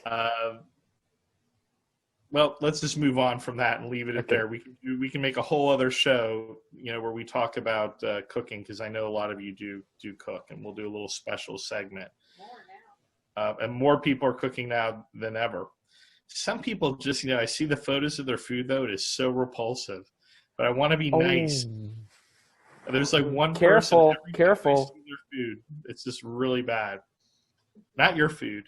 No, I'm not saying my food. I'm just saying careful, because people are as passionate about their food as they are their politics, their religion, and their football. It just, you're borderlining on, the third rail there, Stephen. So don't. Yeah, that's why you have to be very nice. That's yes, you do. You don't have to say it looks great, but you can give them a thumbs up or a heart. And, we're here in the South. You say, bless your heart. That looks. That's right. So, That's right. Norma, you're the expert on authentic self out in California. You coach, you train, you speak on this subject. What does it tell you about the people on our panel and their quest for authenticity answering this question? Well, I have to apologize. I'm in the middle of mediating an HOA issue. So those that you have no HOAs, you know how that can be. So I had to take a call in the middle of it all. So I missed a lot of them. But I'm happy to hear that everybody or so many of you were focused on your authentic self, because the bottom line is that's who you were born to be. Your authentic self. We lose it so easily in our life because of how society socializes us. It's just amazing, and we're all socialized differently. It's amazing we all get along anyway. But to find your authentic self is one of the most gratifying things. It's a treasure, a buried treasure within your authentic self. So finding it, I tell people to find it, live it, and share it. And it sounds like that's what everybody talks about. I think you nailed it there. And I would say that, and Adam has pointed this out, many people have pointed this out on the panel, people that do network and want to go to networking events. It's separate from just entrepreneurship and business, because the people that are just into those things, they get nothing from networking because they have nothing to give back. This is a tribe. It's national, it's international. We live our life to the fullest it could possibly be with the help and with the thought of helping other people.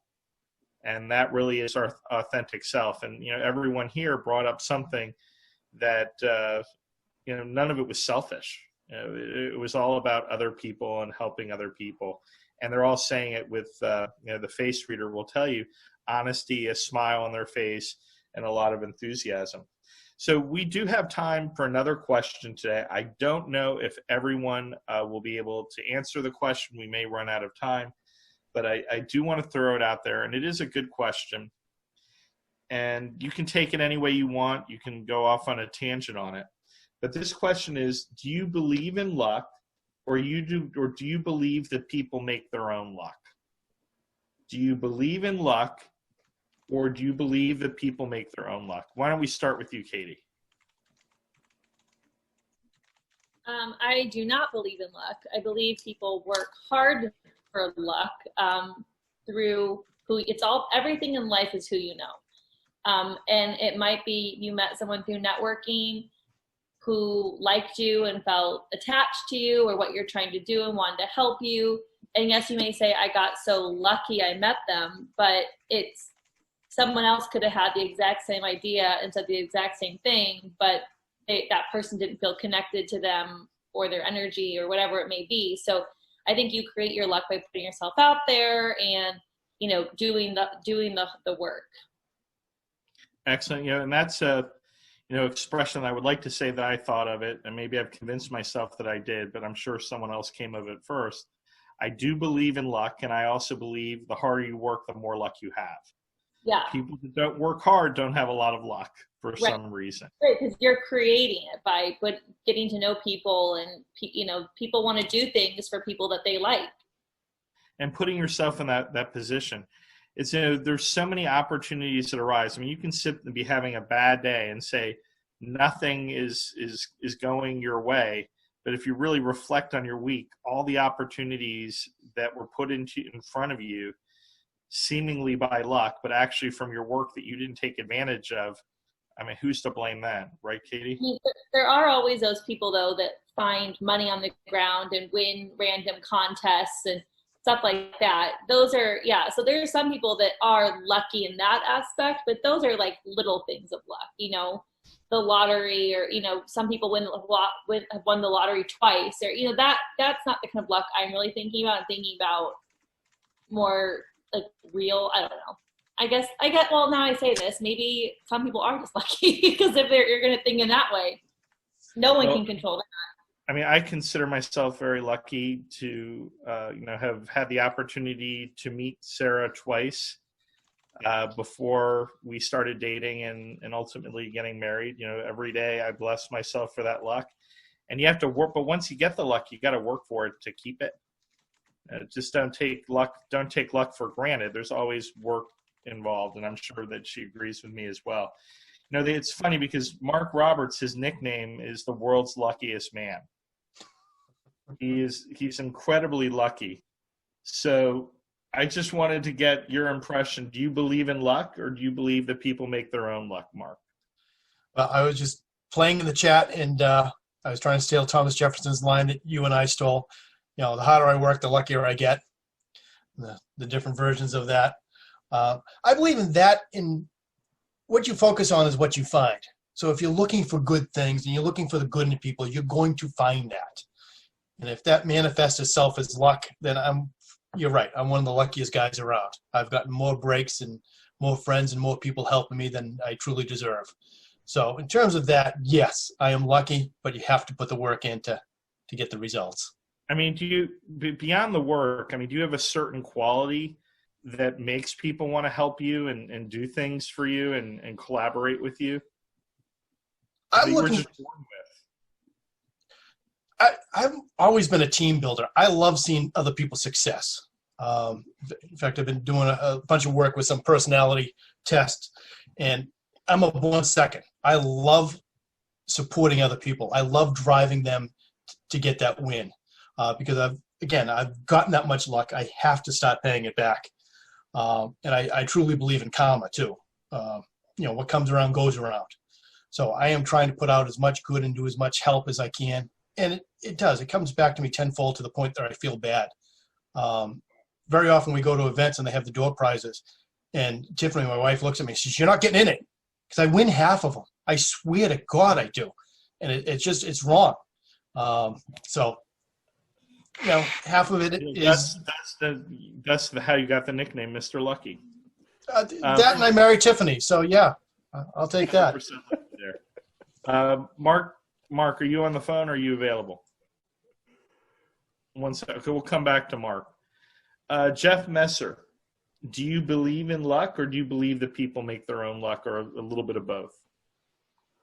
So I'm going to replace the word luck with blessings. And yes, I do believe people become blessed, but I think it's because they ask for those blessings and then they earn those blessings. So if we're using the pure word luck, I don't believe in it. Good luck, bad luck. I think we could replace that with either another token phrase, which is good things come to good people.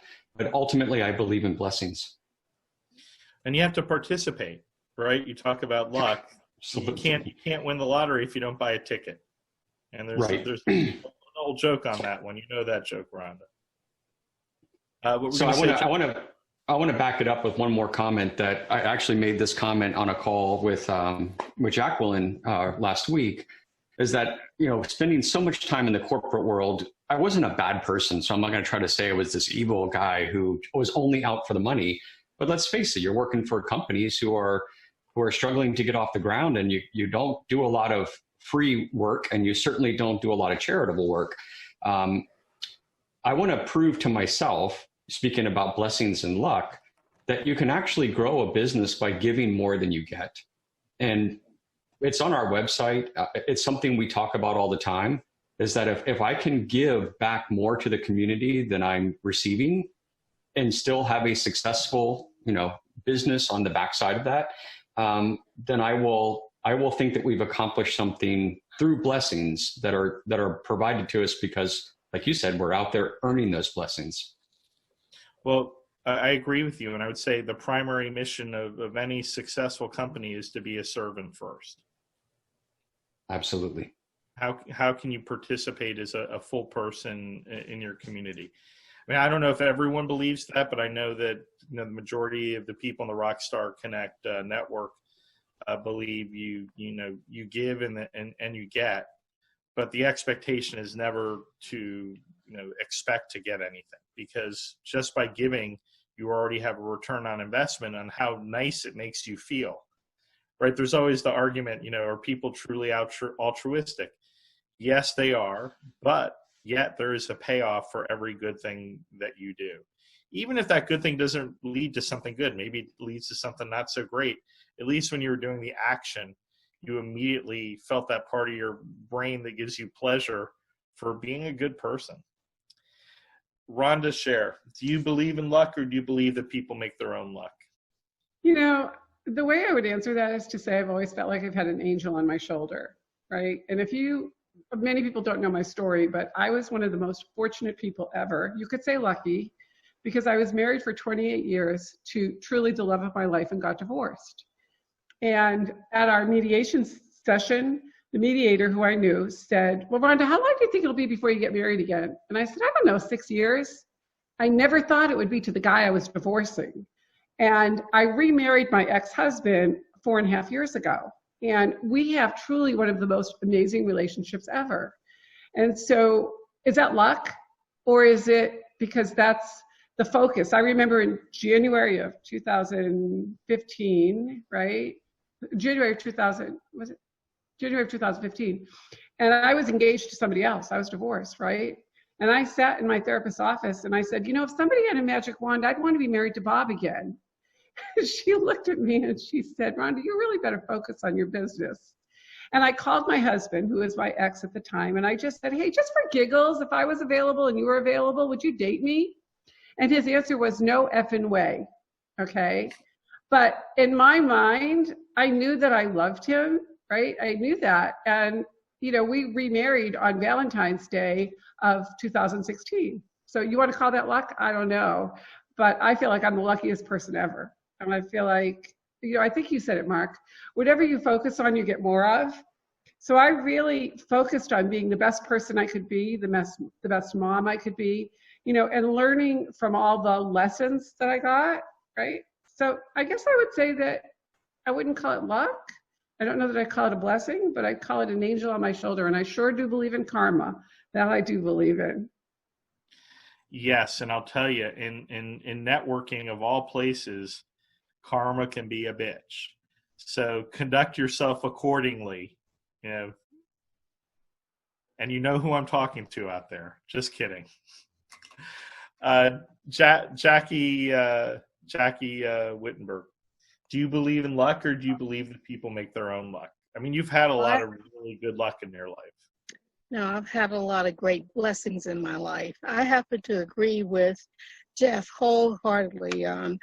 I believe everything that's happened in my life has truly been a blessing. And yes, I've had to work hard to make these blessings come to fruition, but definitely blessings, definitely. No luck here. It's all blessings. Excellent. Adam, you ready? Absolutely. You're a little sleepy today. I believe in luck, and I believe in people create their own luck. I absolutely embrace the law of attraction, and if you focus on what you want, you help other people, you know, get what they want. And I have the blessing to have had people tell me that they're so lucky to know me, and just based on that alone, I'll say I absolutely believe in luck. Fantastic. Yeah, I mean, when I think people are thrust into your life, it help you achieve what you want to achieve, and that's great luck. But if you aren't open to those people, it certainly are not going to have that benefit. Mark, are you ready? I think Mark's screen is frozen there. Is everyone frozen or just Mark? Mark, are you there? Hold on, I'm good. Good. Do you believe in luck, or do you believe that people make their own luck? I am of the opinion that it's part of a grand scheme or a plan, a blessing, whatever. I think that whatever happens to you happens for a reason. And, there's a reason that you and I met. And obviously, we know what the reason is ending up being now. But was it lucky that we met? I don't know. What do you think? I think it's more fate. I think it's lucky. And I think that, what you do and what your company does, anyone that meets you is lucky. If they don't follow your advice that you're going to provide them in the message, they're going to be pretty unlucky. Okay. Well, that's what makes the world go around. I think, you get what you work for.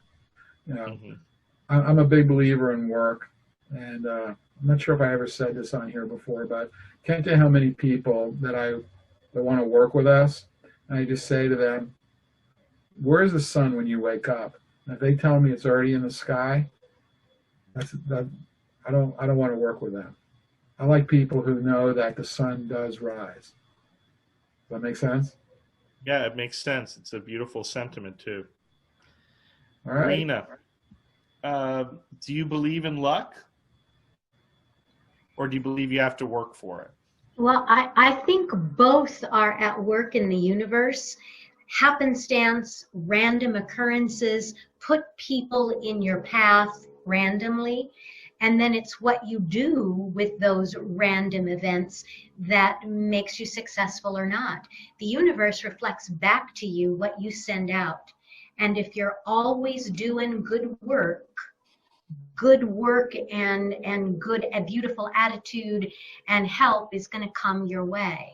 So we're working together with the universe that gives us kind of random opportunities, and then it's our job to make the most of those and to succeed. Excellent. It's do you participate in social media at all? Do you work on any platform? Do you use Facebook? Yeah. Facebook and LinkedIn.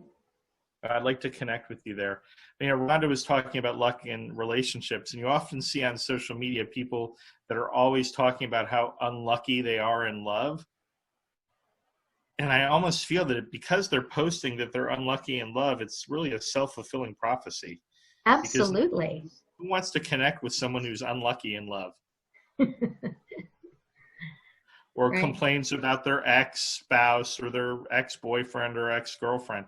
I think if those people just spoke about the beauty of relationships in general, but maybe they don't know about it. I don't know, but I would hope that at least part of what they had experienced in the past was good. And then maybe they'd be a little bit more lucky in love, right, Rhonda? 100%. It's so funny. The way Jenny and Domenic are sitting in their chair and they're positioned on my screen, they're probably not positioned the same way on your screen. It looks like they are looking into each other's eyes deeply. On my screen, you are facing directly at one another. You're probably looking at like your kid, or you're probably looking at something else. But on my screen, it looks like your deep contemplation. Like Domenic is looking right at you right now on my screen. Jenny, do you believe in luck, or do you believe that people make their own luck? I think luck is a fallacy. I think luck is a really neat concept for that, is mistaken for hope. And people, I think that the reason I say it's a fallacy is because I think that it's easy to fall into the trap of believing that it's a tangible thing that actually doesn't exist. Like, it's a nice concept, but I think that at the end of the day, less focused on the luck and wishful thinking and more focused on the goal-oriented and action thinking is going to get you where you need to be. Because, that whole lucky in love thing, like, that's a load of BS. Like, it just means that you weren't ready for that relationship at the time. Like, you were not, actualized, idealized, right frame of mind, whatever language you want to put to it. It just, you weren't ready, so it didn't happen. It's not that you're unlucky, or you have some self-work to do so that you can be a viable partner for someone else, even if it's the same person. Like, that happens, right? Like, sometimes absence does make the heart grow fonder, doesn't it? But I think that, at the end of the day, recognizing that you have the power to really own what it is that you want. Don't do what anybody else wants for you. Don't do what anybody else tells you to do. Just focus on what it is that you want to achieve, those big, hairy, scary goals. And, it may come to you in a different way than what you expected to. So part of that fallacy is also managing your own expectations so that you can rise above the disappointment if it doesn't come to you the way that you expected it to. I agree with you 100%. And, sometimes when it comes to the end of the day, Sarah and I will say, gosh, that was a great day, or that was a really rough day. But even when it's a rough day, we do an evaluation of everything that happened during the day and say, wait, that thing was really good that happened. Mm-hmm. And we didn't expect it. It just sort of fell into our lap. And that's almost the universe's way for making up for those, that shitty thing that happened. Right. Pardon my French. And we can call it luck, or we can call it, so there's a lot of randomness in the universe, and there's a lot of things that are planned. Mm-hmm. If they're good things, accept them, because you never know when you're going to be handed some bad things. So enjoy the good things. Thank you, Jenny. Domenic, do you believe in luck, or is it do you make your own luck? Was this better frame this question? Do you have an internal or external locus of control?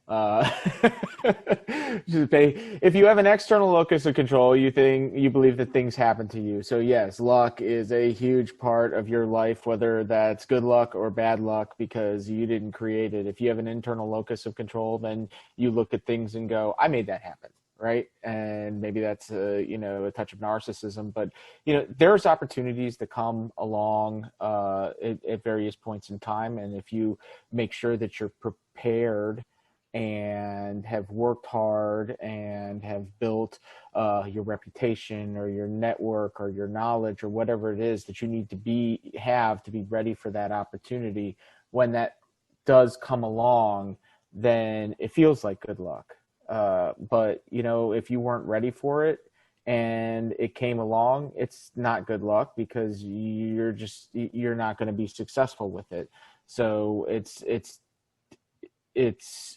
being able to, be prepared as much as you can to be ready for anything that comes at you. So, you know, I don't really think of it as luck as much as I do, you know, hard work and just being ready, and then being able to accept what some people might think as obstacles and look at them more as opportunities to achieve some kind of success. And I think that's what makes all of us on here successful, is because we do find the opportunities, you know, especially right now when you're thinking of COVID. We all have a perfect excuse to just pack things up and not do anything and you know, write off 2020 as a failure because of all the things that are going on that we see every day happening around us. But none of us are doing that. We're all here.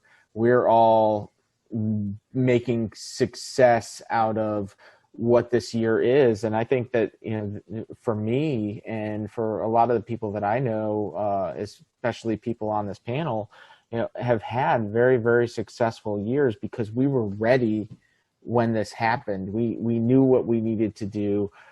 Some of us had to make some slight adjustments in our businesses to make that happen. But once we did, you know, we made this year tremendously successful. So, you know, luck is what you make of it. So I mean, luck is a result. You know, we say a good result is we're lucky.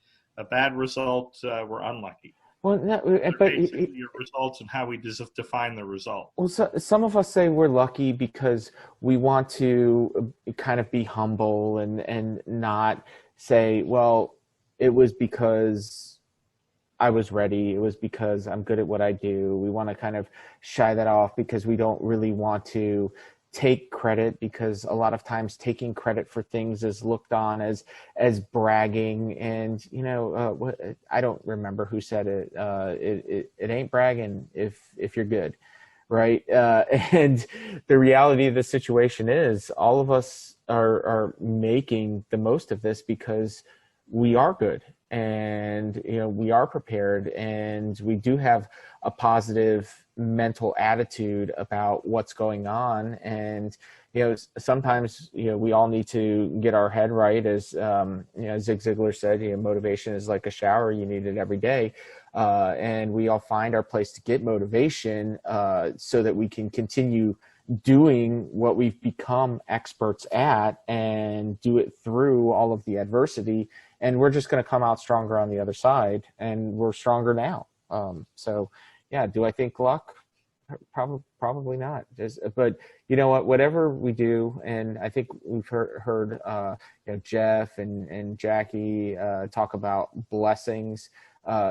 Always show gratitude for your successes. Always be grateful to the people that helped you get there. Always be grateful to the people that have supported you, have been your cheerleaders, have been your mentors. You know, share the success, right?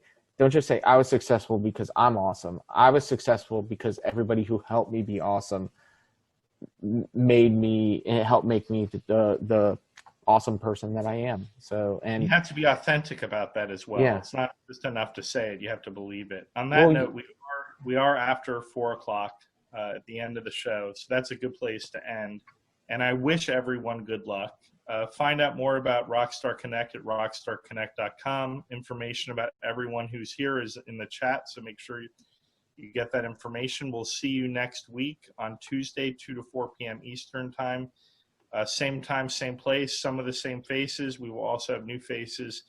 Thank you to our new panelist, Rena Cook. We really appreciated you being with us. We hope it's of value to you. And yes, everyone put up their hand and wave goodbye. See you next week on Rockstar Connect. That's right, 3 Martini lunch.